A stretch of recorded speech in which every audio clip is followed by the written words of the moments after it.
Students welcome back to my YouTube channel. आज की video में क्लास 7 की जो न्यू बुक है उसकी एक्सरसाइज 1.13 के रिमेनिंग क्वेश्चन यानी कि क्वेश्चन नंबर 3 से लेके क्वेश्चन नंबर 9 को कंप्लीट सॉल्व करेंगे। ना सिर्फ इस एक्सरसाइज के पहले दो क्वेश्चन बल्कि पिछली सारी एक्सरसाइजेज की वीडियो में अपलोड कर चुका हूँ। क्लास 7 की जो मैथ की न्यू बुक की प्लेलिस्ट है चैनल के ऊपर जाके उसको सर्च कर सकते हैं। अदरवाइज आसान सा तरीका ये है कि यूट्यूब के सर्च बार में लिखें exercise 1.13 class 7 new book by learning zone, तो वीडियो आपके सामने होगी।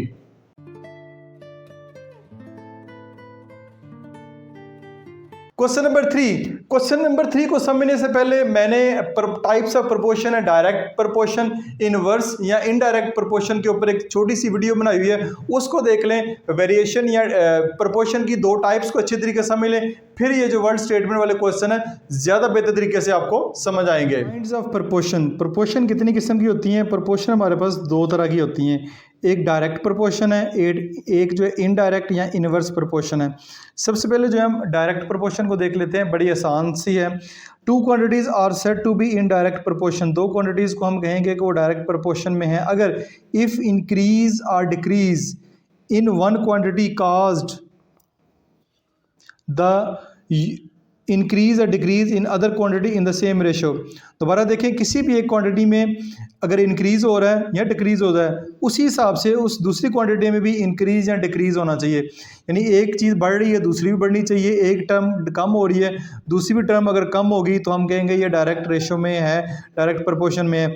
इस कॉन्सेप्ट को समझने के लिए एग्जाम्पल दी गई है। The concept of direct proportion is widely use in our daily life as the quantity of books is increase. जैसे जैसे किताबों की मिकदार बढ़ाएंगे the price of books will also be increase. यानी किताबें दो ली हैं तो उनकी कीमत कम होगी, 10 किताबें ले ली हैं तो उनकी कीमत बढ़ जाएगी। किताबों की तादाद बढ़ी है, कीमत भी बढ़ गई है। As the quantity of envelope is increase, quantity of envelope बढ़ाएंगे तो उनकी जो कीमत है वो भी आपके पास बढ़ जाएगी। तो ये आपके पास जो डायरेक्ट प्रोपोर्शन होगी इसके क्वेश्चन आपको आगे दिए जाएंगे। आपको पता होना चाहिए डायरेक्ट प्रोपोर्शन का क्वेश्चन है या इनवर्स या इनडायरेक्ट प्रोपोर्शन का क्वेश्चन है। आगे चलते हैं, indirect inverse proportion. Two quantities are said to be in direct proportion if the increase or decrease in one quantity cause the decrease or increase in the other quantity in the same ratio। हो सकता है आपको same definition लग रही हो, लेकिन देखें to quantities को इनडायरेक्ट प्रोपोर्शन में तब कहेंगे इफ़ द इंक्रीज, यहाँ पे पहले इंक्रीज है और डिक्रीज और बाद में डिक्रीज है, इन one quantity cause the decrease. देखिए यहाँ पे पहले इंक्रीज है, यहाँ पे पहले डिक्रीज है और यहाँ पे बाद में डिक्रीज़ है और यहाँ पे बाद में इंक्रीज़ है। यानी अगर एक क्वांटिटी बढ़ रही है दूसरी कम हो रही है या पहले वाली कम हो रही है और दूसरी बढ़ रही है, इसको हम कहेंगे इनडायरेक्ट या इनवर्स प्रोपोर्शन।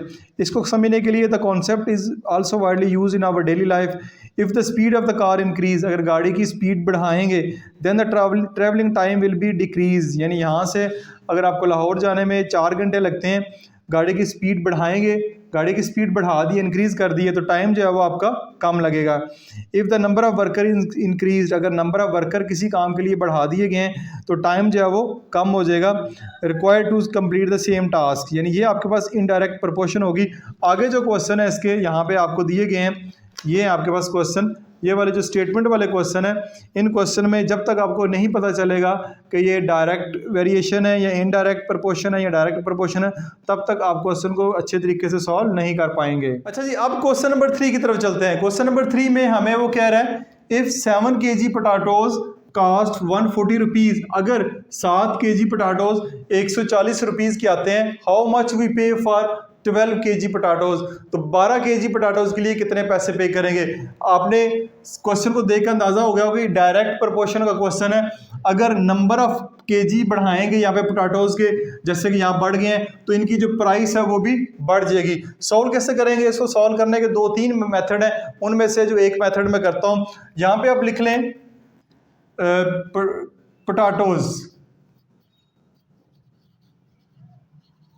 पोटाटोज इन किलोग्राम, ठीक है, पोटाटोज इन किलोग्राम रेशो, फिर रेशो पोटाटोज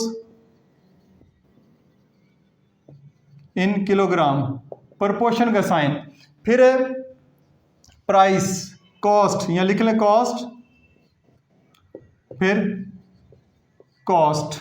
अब देखें पोटैटोज केजीज कितने हैं? 7 केजी। 7 केजी अगर पोटैटो हों, 7 केजी, चले केजी ना लिखें क्योंकि आपने केजी ऊपर जो है वो मेंशन कर दिया है। 7 केजी अगर पोटैटोज हो तो उनकी कीमत कितनी है? 140 रुपये। 140 रुपये। ये प्राइस जो है यहाँ पे बेशक लिख लें इन रुपीज़ है। अब अगर आपके पास पोटैटोज जो है वो 12 केजी हैं, पोटैटोज आपके पास 12 केजी हैं, तो इनकी प्राइस जो है वो कितनी होगी? इनकी प्राइस कितनी हो जाएगी? ये आपके पास देखिए प्रोपोर्शन बन रही है, ये सेम क्वांटिटीज हैं, सेम है। पोटैटोज का पोटैटोज के साथ कंपैरिजन करना है, प्राइस का प्राइस के साथ कंपैरिजन करना है। तो 7 केजी पोटैटोज हो तो 140 रुपये के आते हैं। 12 केजी पोटैटोज जो है वो कितने के आएंगे वो हमने एक्सपोज कर लिया है। अब क्या करेंगे? इनको लिखेंगे ये product of extreme, product of mean, product of extreme या प्रोडक्ट ऑफ मीन, या इनको ऐसे भी लिख सकते हैं 7/12 is equal to 140 over x, 140 over x. अब क्या करेंगे? इनको सिंप्लीफाई करने के लिए क्रॉस मल्टीप्लाई करवा दें। 7 को x से मल्टीप्लाई करेंगे, 7x is equal to 12 multiply by 140। अब हमने क्योंकि x की वैल्यू फाइंड करनी है, x को अब यहीं पर रहने दें, 12 मल्टीप्लाई बाय 140 डिवाइडेड बाय 7 कर दें। 7 1s are 7, 7 2s are 14, 0। 20 को आप मल्टीप्लाई करेंगे, 20 मल्टीप्लाई बाय 12 करेंगे, ये आपके पास आएगा x is equal to 12 zeros 12 2s are 24, तो रुपीज़ 240, रुपीज़ जो है वो आपके पास 240 इसका आंसर आएगा कि 12 केजीज अगर पोटैटो खरीदना चाह रहे हैं तो वो 240 रुपये की आएंगे। देखिए केजी 7 केजी के 140 है, 12 केजी की जो कीमत है वो ऑटोमेटिकली बढ़ गई है, किलोग्राम में क्वांटिटी बढ़ी है तो प्राइस भी उसकी बढ़ गई है। तो ये आपके पास डायरेक्ट प्रोपोर्शन का क्वेश्चन है। क्वेश्चन नंबर 4 की तरफ आए। क्वेश्चन नंबर 4 में हमें कह रहा है फॉर 10 हॉर्सेस, 10 घोड़ों के लिए अगर 12 केजी 400 ग्राम फूड चाहिए डेली एक दिन के लिए, अगर 10 घोड़े हैं तो उनके लिए 12 केजी 400 ग्राम फूड हमें चाहिए। बताएं इन सेम प्रोपोर्शन, इसी प्रोपोर्शन के साथ चलें तो बताएं how much food will be needed for 16 horses, 16 घोड़ों के लिए इसी प्रोपोर्शन के साथ कितनी खुराक चाहिए होगी। अब आपके पास क्या है? अब आपके पास है नंबर ऑफ हॉर्सेस, यहाँ पे लिख लें। एक दूसरा तरीका है नंबर ऑफ हॉर्सेस, ठीक है। उसके बाद क्या है? For 10 horses gram for food is required daily. Food यहाँ पे आएगा, फूड कितना फूड चाहिए, ठीक है। इसको कर लेते हैं इन ग्राम, यहाँ पे मैं यूनिट लिख लेता हूँ ग्राम। दो आपके पास क्वांटिटीज हैं, एक है नंबर ऑफ हॉर्सेस इस यूनिट क्वेश्चन के अंदर और दूसरा है फूड। अब देखें हमारे पास क्या है? 10 घोड़ों के लिए नंबर ऑफ हॉर्सेस हैं, 10 घोड़ों के लिए कितने दिन की खुराक चाहिए एक दिन में? 12 केजी 400 ग्राम, 12 केजी 400 ग्राम। अब हमने क्या करना है? अब हमने इसको या तो केजी में कन्वर्ट कर दें, पूरे के पूरे को केजी में कन्वर्ट कर दें, या इस पूरे के पूरे को ग्राम में कन्वर्ट कर दें, उसको क्वेश्चन सॉल्व करना आसान हो जाएगा। केजी में करेंगे तो डेसिमल में आंसर आएगा जो कि मुश्किल है, ग्राम में करेंगे तो वो ज़्यादा आसान है। ग्राम में करने के लिए 1 केजी में 1000 ग्राम होते हैं, तो 12 केजी में कितने होंगे? 12,000 ग्राम प्लस 12,000 ग्राम और प्लस जो आपके पास 400 ग्राम है, तो ये बन जाएंगे 12,400 ग्राम, 12,400 ग्राम। ये देखिए मैंने फूड ऊपर लिख दिया वो ग्राम, तो ये आपके पास बनेगा 12,400 ग्राम, ठीक हो गया। अब in same proportion how much food will be needed for 16 horses, 16 घोड़ों के लिए कितना खाना चाहिए? इसको कर लेते हैं x, इसको सपोज कर लेते हैं x, आप y जो भी वेरिएबल करना चाहें अपनी मर्जी का कर सकते हैं। ज़्यादातर जो है बुक में x या टीचर भी x ही करते हैं। अब सबसे पहले जज करना है, ये डायरेक्ट प्रोपोर्शन का क्वेश्चन है, इनवर्स प्रोपोर्शन का क्वेश्चन है। ये जी आपके पास डायरेक्ट प्रोपोर्शन का क्वेश्चन है, क्योंकि 10 घोड़े हैं तो उनके लिए इतनी ग्राम खुराक चाहिए। अगर घोड़ों की तादाद बढ़ जाएगी तो खुराक जो है वो भी ग्राम में बढ़ जाएगी। तो ये आपके पास डायरेक्ट वेरिएशन का क्वेश्चन है। बेशक एरो के साथ, एरो से मरा दी है कि ये चीज़ अगर नीचे जा रही है, नंबर ऑफ हॉर्सेस के नीचे जा रहे हैं, बढ़ रहे हैं, तो खुराक भी इन ग्राम जो है वो आपके पास ज़्यादा होनी चाहिए। डायरेक्ट वेरिएशन का क्वेश्चन है। नेक्स्ट टाइम में क्या करते हैं? 10/16 is equal to 12,400 divided by x divided by x.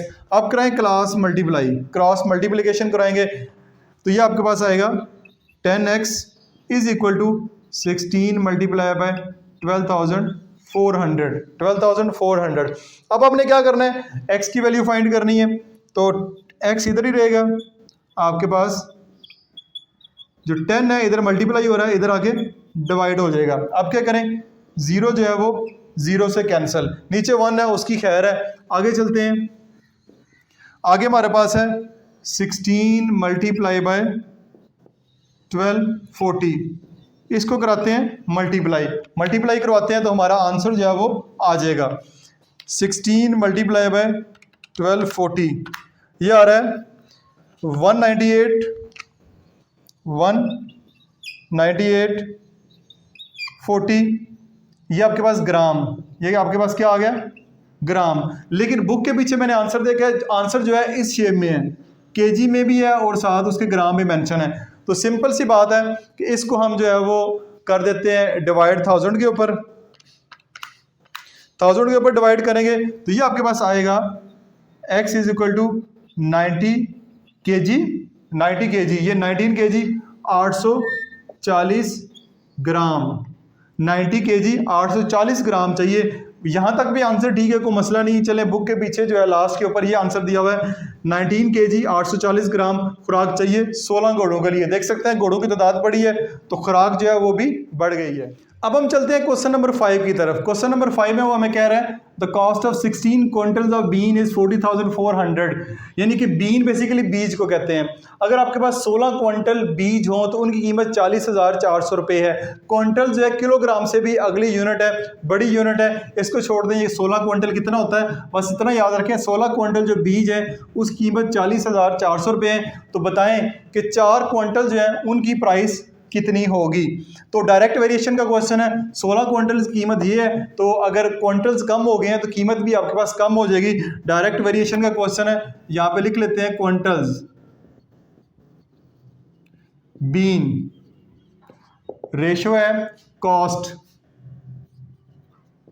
जो है इन रुपीस दी हुई है। अब देखें कितने क्विंटल्स हैं, 16 क्विंटल्स की कीमत 40,400 रुपये है। तो अगर आपके पास 4 क्विंटल्स हों तो फिर उनकी कीमत कितनी होगी, इसको हम कर लेते हैं एक्स जो है वो जो है प्राइस होगी 4 क्विंटल्स की। अब ये डायरेक्ट वेरिएशन का क्वेश्चन है, ये वाली वैल्यू ऐसे जा रही है तो ये भी इसको, यानी ये 4 है ये 16 है, ये बढ़ रही है, इसी तरह जो कीमत है वो भी बढ़ेगी इसकी। अब लिख लेते हैं 16/4 is equal to 40,400 divided by x, cross multiply करवाएंगे 16x is equal to 40,400 multiply by 4। अब हमने क्योंकि x की वैल्यू फाइंड करनी है, 16 इधर यहाँ से रिमूव करेंगे, वो आएगा 40,400 मल्टीप्लाई बाय 4 डिवाइडेड बाय 16, इधर मल्टीप्लाई हो रहा है, इधर आके डिवाइड हो जाएगा। 4 1 4, 4 4 16, 4 1 4, 4 1 4 0, फिर 4 1 4 0। तो ये आपके पास आएगा x की वैल्यू आएगी 10,100 रुपीज़, यानी कि 4 क्विंटल की जो कीमत है वो आपके पास 10,100 रुपये आएगी। ये देखें नंबर ऑफ क्विंटल्स कम हुए हैं तो कीमत भी कम हो गई है। तो इस तरह पता चलता है ये डायरेक्ट वेरिएशन या डायरेक्ट प्रपोर्शन का क्वेश्चन है। अच्छा जी, क्वेश्चन नंबर 6 की तरफ चलते हैं। क्वेश्चन नंबर 6 बड़े मजे का क्वेश्चन है, क्वेश्चन को पढ़ते हैं जरा। If a box of sweet is divided among 24 children they will get 5 sweet each. एक बॉक्स है स्वीट का एक बॉक्स है जिसको 24 बच्चों के दरमियान तकसीम करें, 24 बच्चों के दरमियान तकसीम करें तो हर बच्चे को 5 टॉफियाँ मिलती हैं, how many each will get if the number of children is reduced by 4। अगर आप नंबर ऑफ चिल्ड्रन कम कर दें, कम करने से मुराद है कितने कम करने हैं, 4, 24 बच्चे हैं तो कम करके कितने हो जाएंगे, 20 बच्चे रह जाएंगे। 20 बच्चों में आपको टॉफियाँ डिवाइड करनी है तो एक एक बच्चे को कितनी मिलेंगी, पहले 5 मिलती हैं। तो अब आपने ये क्वेश्चन जरा गौर से देखना है। अब आपके पास ये क्वेश्चन आप लिखेंगे, सबसे पहले नंबर ऑफ चिल्ड्रन या नंबर ऑफ चाइल्ड कर लें, ठीक है। तो उसके बाद यहाँ पे कर लें नंबर ऑफ स्वीट्स। ठीक है, अब नंबर ऑफ चाइल्ड पहले कितने हैं, 24 बच्चे अगर हों, अगर आपके पास 24 चाइल्ड हों तो नंबर ऑफ स्वीट एक बच्चे को मिलती है 5। ठीक है, फिर रिड्यूस करने हैं, how many each will get if the number of children is reduce by 4। ठीक है, नंबर ऑफ चिल्ड्रन जो रिड्यूस करने हैं यहाँ पे लिख लें, रिड्यूस चाइल्ड कितने हैं, पहले 24 है, 24 में से 4 माइनस करेंगे तो 20। अब बच्चे कितने हो गए, 20 बच्चों में वही जो टॉफियाँ हैं वो डिवाइड करनी है। अब एक बच्चे को कितनी मिलेंगी, अब एक बच्चे को कितनी मिलेंगी। अब आप देखें, अब आपने देखना है कि नंबर ऑफ चिल्ड्रन 24 है तो उनको हर एक बच्चे को 5 टॉफियाँ मिलती हैं। अगर बच्चे कम कर दिए हैं तो नंबर ऑफ स्वीट ज़्यादा हो जाएगी, नंबर ऑफ स्वीट ज़्यादा हो जाएंगी। ये इनवर्स प्रोपोर्शन का क्वेश्चन है, यानी कि ये वाली वैल्यू अगर कम हुई है, ये वाली वैल्यू 24 से 20 आई है तो ये वाली वैल्यू जो है वो बढ़ जाएगी। कैसे बढ़ेगी आइए देखते हैं। ठीक है, ये इनवर्स प्रोपोर्शन का क्वेश्चन है, याद रखना है। इनवर्स प्रोपोर्शन में आपने 24/20 लिखना है, 24/20 इज इक्वल टू, ये 5/x है, इसको फिर हमने x/5 कर देना है। ठीक है, इनवर्स प्रोपोर्शन में ये काम करना है कि फिर ये वाली वैल्यू ऊपर चली जाएगी और 5 जो है वो नीचे आ जाएगा। अब इसको वैसे ही सॉल्व करना है जैसे पहले कर रहे थे। ये आएगा 24 multiply by 5, 24 multiply 5 is equal to 20 multiply by x। तो हमने x की वैल्यू फाइंड करनी है, 20 इधर आ जाएगा, ये आएगा 24 multiply by 5 divided by 20 is equal to x। 5 1 ज़र 5, 5 4 ज़र 20, 4 1 ज़र 4, 4 6 ज़र 24। तो x की वैल्यू आपके पास क्या आएगी, x की वैल्यू आएगी 6 स्वीट्स। ठीक है, अब आप देखें, अब अगर बच्चे कम किए हैं, बच्चे 24 के बजाय 20 किए हैं तो हर बच्चे को अब 6 टॉफियाँ मिलेंगी, पहले 5 मिल रही थी। देखिए नंबर ऑफ चिल्ड्रन कम किए हैं तो नंबर ऑफ स्वीट जो है वो बढ़ गई है, 5 के बजाय 6 हो गई हैं। इसलिए जो है ये इनवर्स प्रोपोर्शन का क्वेश्चन है, बड़ा इंपॉर्टेंट क्वेश्चन है, टिकी क्वेश्चन है। उम्मीद आपको समझ आया। नंबर 7 की तरफ चलते हैं। क्वेश्चन नंबर 7 छोटा सा क्वेश्चन है। If 2 men takes 10 days to cut a tree, अगर 2 आदमी एक दरख्त को काटने के लिए 10 दिन लेते हैं तो बताएं कि how many days will take 4 men to do the same job, उसी काम को करने के लिए 4 आदमी जो है वो कितने दिनों में काम मुकम्मल करेंगे। तो यहाँ पे 2 बातें हैं, 2 आपके पास क्वांटिटीज है, नंबर ऑफ मैन, ठीक है, और नंबर ऑफ डेज। आप देखें नंबर ऑफ मैन कितने हैं, 2 आदमी। 2 आदमी अगर एक दरख्त को काटने लगे तो 10 दिन लगते हैं। ठीक है, अगर 4 आदमी हों, अगर आदमी जो है 2 की बजाय 4 कर दिए जाएं तो फिर कितने दिन जो है वो लगेंगे। तो अब देखें ये क्वेश्चन आपने बताना है डायरेक्ट प्रोपोर्शन का है या इनवर्स प्रोपोर्शन का है। बिल्कुल इनवर्स प्रोपोर्शन का है। अगर आदमी की तादाद बढ़ा देंगे तो दिन जो है वो फिर कम हो जाएंगे। तो आपने ये वाली वैल्यू बढ़ाई तो ये वाली जो वैल्यू है वो कम हो जाएगी, इधर कम जवाब आएगा, ये वाली वैल्यू ज़्यादा है। इनवर्स प्रोपोर्शन का क्वेश्चन है तो आप लिखें 2/4 इज इक्वल टू x/10 कर दें, x/10 क्रॉस मल्टीप्लाई करवाएं, 4x is equal to 2 multiply by 10, तो ये आ जाएगा x is equal to 2 multiply by 10 divided by 4। तो अब आपने इसको क्या करना है, 2 मल्टीप्लाई बाय 2, ये 2 और 4 है तो x/10, तो आपके पास आ जाएगा 4x, 10 2 ज़र 20, ठीक है, 10 2 ज़र 20, तो इधर इसको कर लेते हैं x इज इक्वल टू 10 2 ज़र 20, यहाँ आप इधर कर लेते हैं 10 2 ज़र 20 डिवाइडेड बाय 4, 4 5 ज़र 20, 4 5 ज़र 20, तो यहाँ पे आएगा 5 डेज। क्या आएगा, 5 डेज चाहिए हो गए। देखिए अब दिन जो है वो कम हो गया, पहले 10 चाहिए थे, अब जो है वो कम हो गया। आदमियों की तादाद डबल की है, दिन जो है वो आधे रह गए। आसान सा क्वेश्चन है, उम्मीद आपको समझ आया होगा। क्वेश्चन नंबर 8 की तरफ मूव करते हैं। क्वेश्चन नंबर 8 में वो कह रहा है if 1 person take 10 days to pick the apples from the garden, अगर एक आदमी 10 दिन लगाता है किसी भी गार्डन में से एप्पल पिक करने के लिए, एप्पल उठाने के लिए, how many days will 5 people to pick the apple from the garden, उसी गार्डन में से अगर बंदे जो हैं आदमी एक की बजाय 5 कर दें तो कितने जो है वो दिन चाहिए होंगे। अगेन नंबर ऑफ पर्सन, ठीक है, नंबर ऑफ पर्सन आपके पास है और number of days, number of days. अब देखें एक आदमी जो है उसको लगते हैं 10 दिन, ठीक है। तो बताएं कि 5 आदमियों को उसी एप्पल में से जो है वो अगर पिक करने हैं तो कितने दिन चाहिए होंगे। अगेन आदमियों की तादाद बढ़ाएंगे तो लाजमी बात है दिन कम लगेंगे। इनवर्स प्रोपोर्शन का क्वेश्चन है, तो आप ये वाली वैल्यू अगर बढ़ रही है 1 की बजाय 5 हो रही है तो इस तरह फिर ये वाली जो वैल्यू है वो कम हो रही है, ये वाली वैल्यू जो है वो कम हो जाएगी, यानी ये वैल्यू कम आएगी ये ज़्यादा आएगी।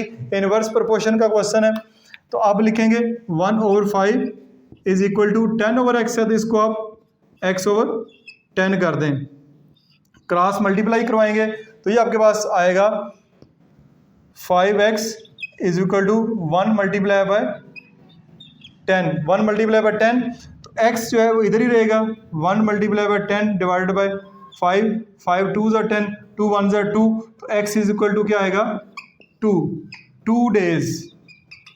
यानी कि अगर एक पर्सन जो है बाग में से 10 दिन लगाता है एप्पल को पिक करने के लिए, नंबर ऑफ पीपल 5 कर दिए हैं, ठीक है 5 कर दिए हैं, तो नंबर ऑफ डेज जो है वो 2 दिन के अंदर जो है वो सारे के सारा जो काम है जो एक आदमी 10 दिन में करता है वो 5 आदमी 2 दिन में करेंगे। Question number 9 last question, if 1% take 7 days to clean a house from bugs. Bugs से बेसिकली मुराद ये होता है कि गंद कूड़ा करकट जो है उसको बग्स कहते हैं। अगर एक आदमी 7 दिन लेता है घर की सफाई करने के लिए, how many days will 7 people, अगर आदमी जो है एक की बजाय 7 कर दिए जाए तो कितने दिनों में उस घर की सफाई कर देंगे, बग्स से साफ कर देंगे। तो अगेन नंबर ऑफ पर्सन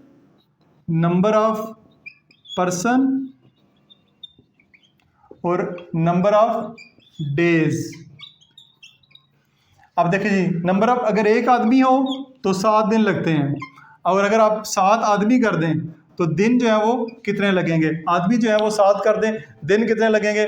अब बंदे बढ़ा दिए हैं, बंदे जो हैं वो बढ़ा दिए हैं, ठीक है, तो इसी तरह जो दिन है वो फिर कम हो जाएंगे। इनवर्स प्रोपोर्शन का क्वेश्चन है, तो 1/7 is equal to x/7, 1/7 is equal to x/7, 7 को x को 7 से मल्टीप्लाई करेंगे, 7x is equal to 1 multiply by 7x find करना है, 7 उधर जाके क्या हो जाएगा डिवाइड, 7 से कट गया 1 1 ज़ा 1, तो इसका जवाब आएगा 1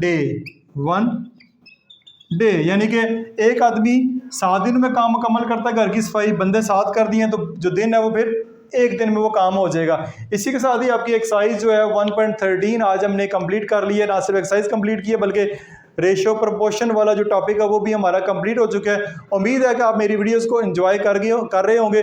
किसी किस्म का क्वेश्चन हो कमेंट्स में पूछें, मैं उसको कोशिश करूंगा कि जवाब दूं। इसी के साथ ही किसी भी टॉपिक के ऊपर, किसी भी एक्सरसाइज के ऊपर, किसी भी क्लास की एक्सरसाइज जो चाह रहे हैं उसके ऊपर वीडियो चाह रहे हैं, जस्ट कमेंट बॉक्स में उसको मेंशन कर दें। This is Masood Mubashar signing of.